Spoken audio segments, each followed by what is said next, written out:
Olá! Mais uma vez, sejam muito bem-vindos a Londres.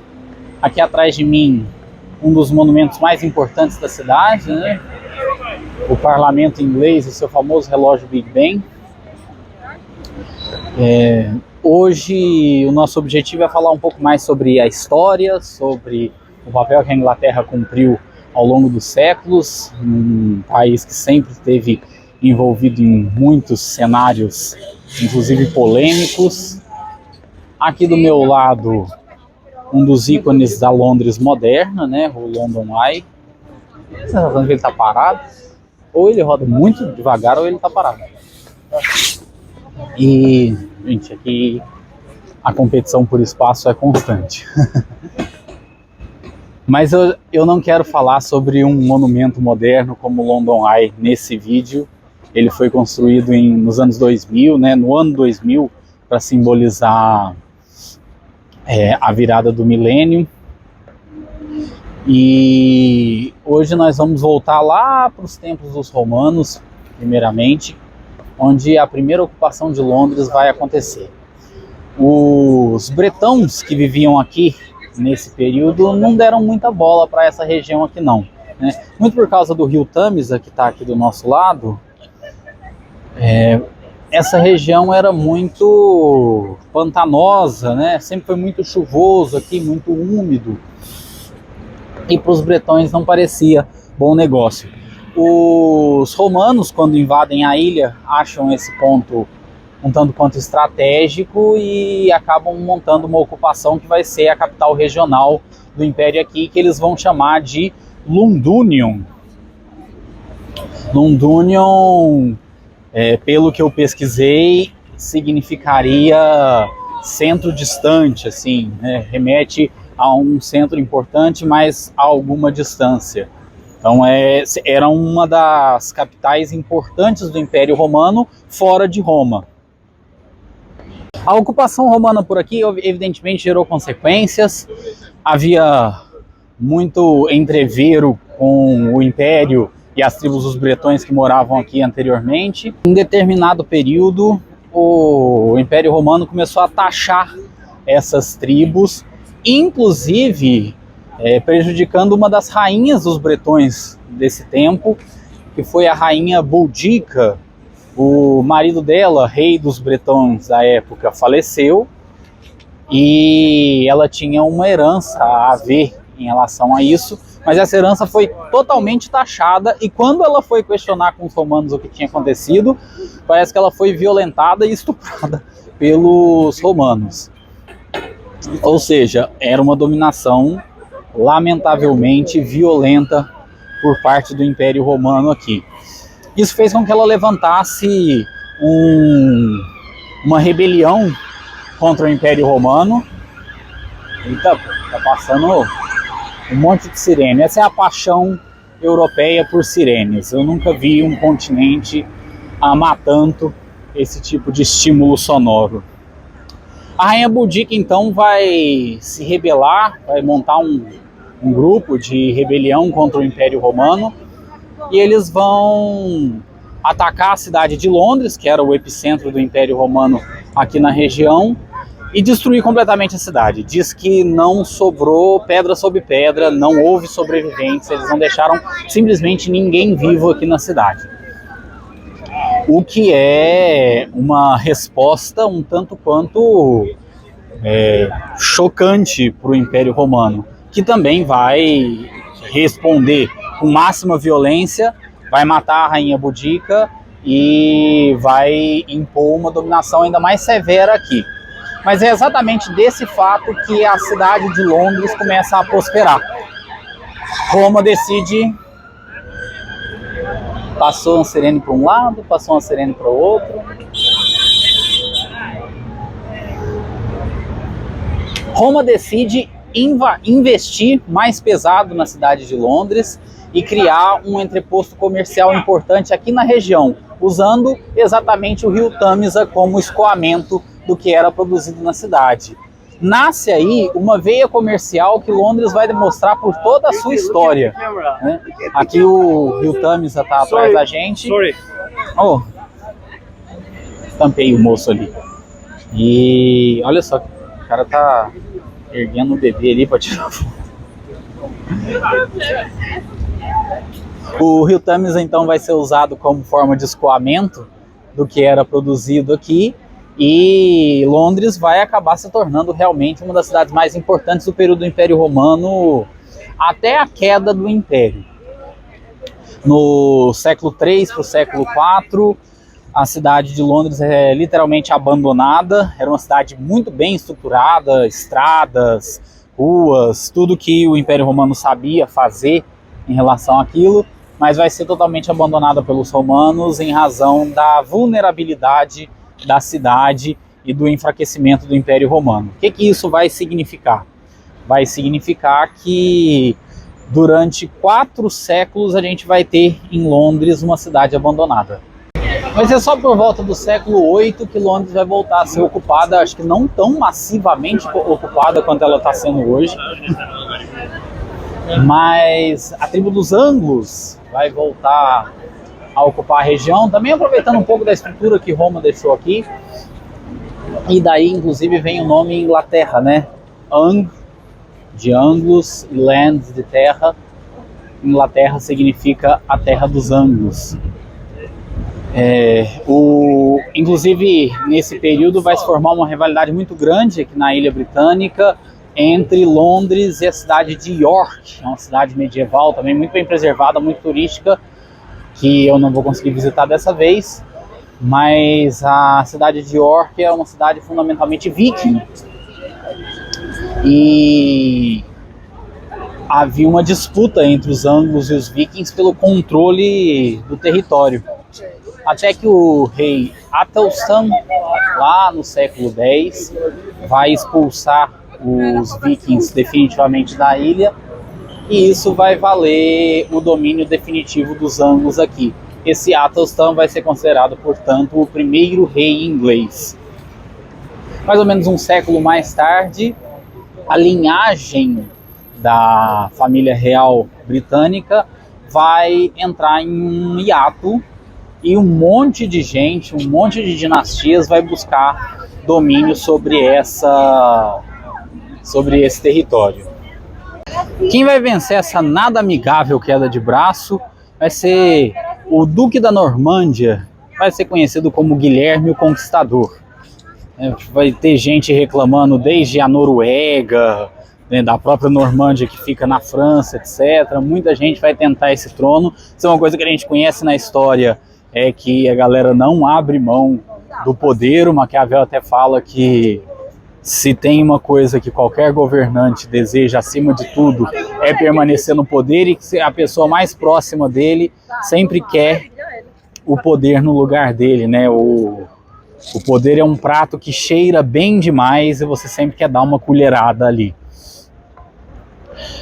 Então Guilherme Conquistador vai assumir o trono inglês, vai construir inclusive esse monumento aqui, a Abadia de Westminster, para a própria coroação, e isso vai virar um simbolismo importante na história da Inglaterra, porque a partir de então a coroação do rei e da rainha sempre acontece aí. Inclusive foi aqui que muito recentemente o rei Charles foi coroado, atual rei da Inglaterra. Aqui uma pequenininha panorâmica para vocês admirarem melhor o quarteirão que a gente está aqui, com o parlamento, o Big Ben, e ali na frente a Abadia de Westminster. E o ônibusinho vermelho ali atrás. Estou me sentindo tão londrino. Vai ser aqui, nas margens do Tâmisa, num dia provavelmente menos ventoso do que esse, que o Guilherme Conquistador vai construir uma das construções mais importantes de Londres. Aqui logo atrás de nós, hoje conhecida como Torre de Londres. Na época apenas uma fortaleza para a defesa da cidade, para impedir a possibilidade de ataques estrangeiros, mas que depois vai se transformar em uma das peças importantes para as monarquias seguintes. O interior dessas muralhas vai acompanhar alguns dos processos mais importantes e mais sangrentos da história da Inglaterra.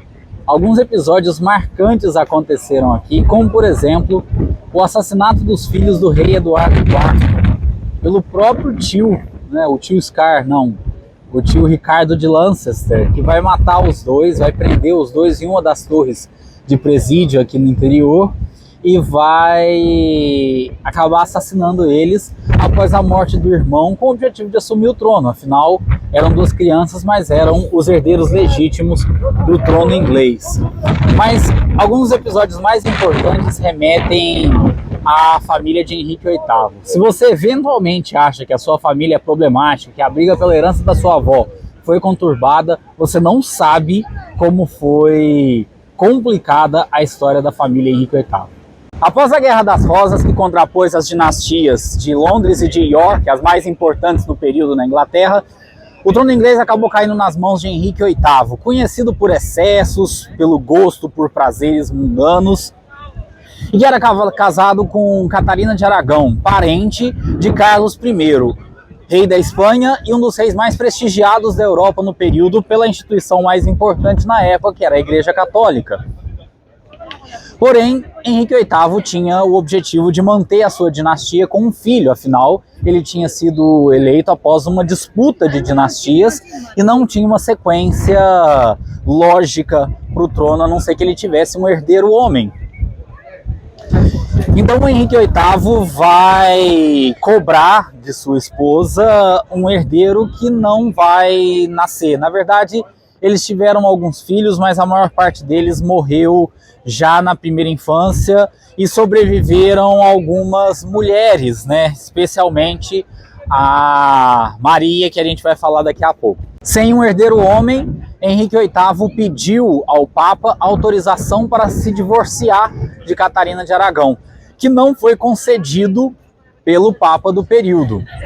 Então Henrique VIII decidiu romper com a igreja e promover uma religião própria na Inglaterra, o anglicanismo. Seria uma religião protestante baseada em uma doutrina que nós não sabemos, mas que permitiria a ele esse pedido de divórcio.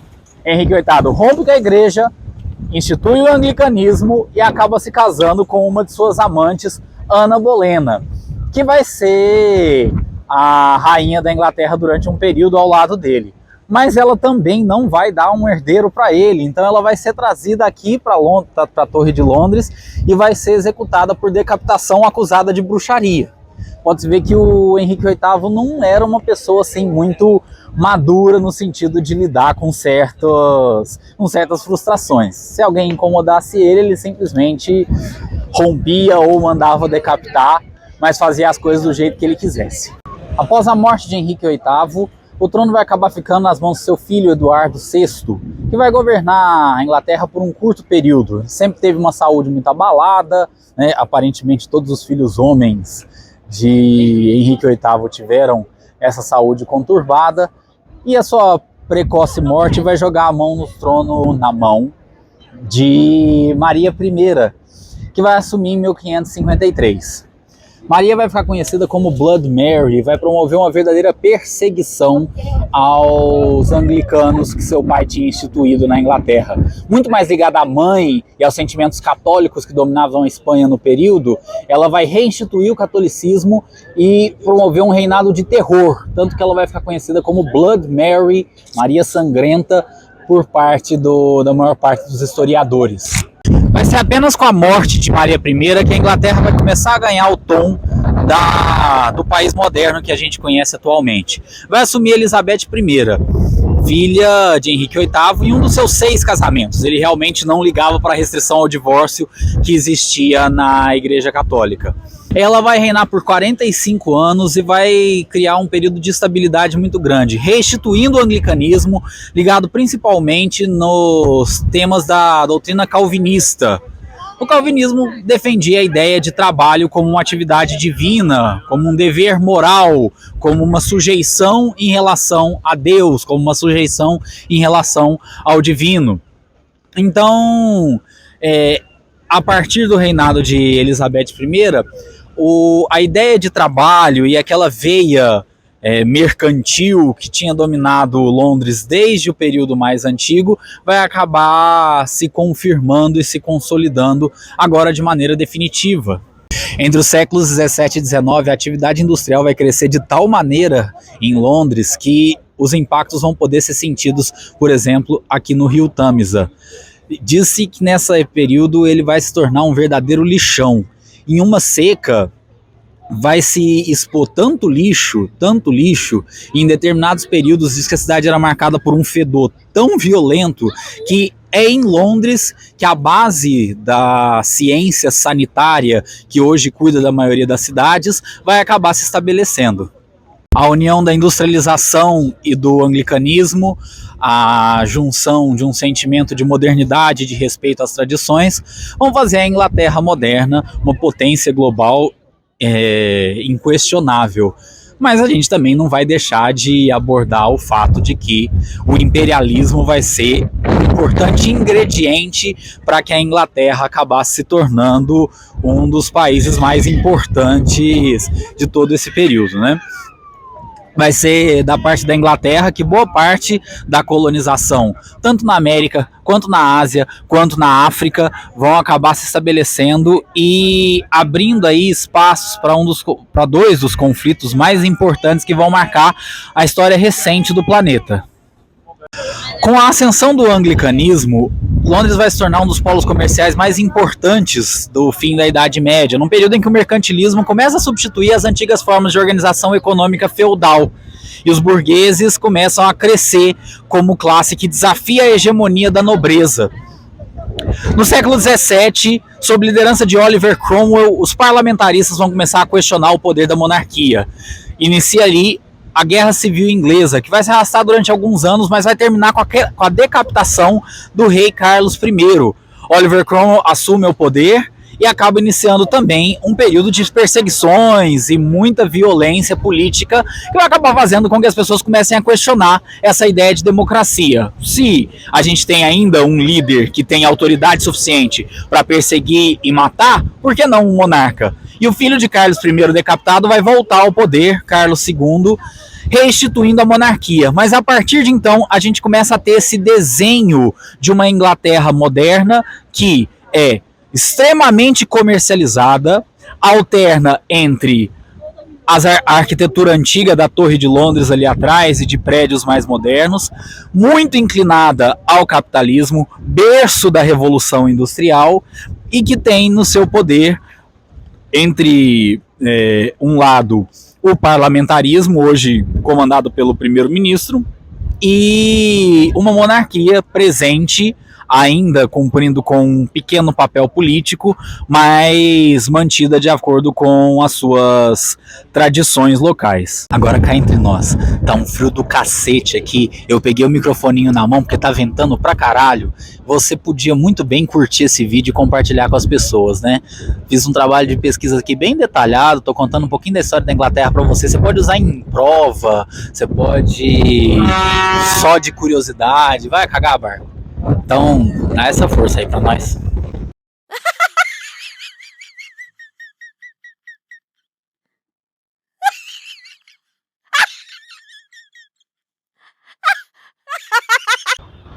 No século XX, um dos papéis mais importantes que a Inglaterra vai cumprir é durante as duas grandes guerras mundiais, né? Nós estamos aqui de frente a um memorial, vou dar uma mostrada bem bacana, né? Que eles prestem tantas homenagens, até nas partidas de futebol da Premier League, nessa época do ano. Eu não sei exatamente quando é, mas tem um período do ano que entra o pessoal prestando homenagem aos soldados. Tem aqui, ó, uma placa desses soldados. Diz que essa região de Westminster foi bombardeada na Segunda Guerra Mundial. O memorial fica aqui no entroncamento do St. James Park com o Hyde Park. É fácil de ver esse entroncamento no mapa. E é uma homenagem aos soldados que caíram durante esse período, né? A Inglaterra esteve diretamente envolvida nas duas guerras. A Primeira Guerra Mundial estoura em 1914 e é derivada de conflitos relacionados ao colonialismo do século XIX. A Inglaterra estava diretamente envolvida nisso.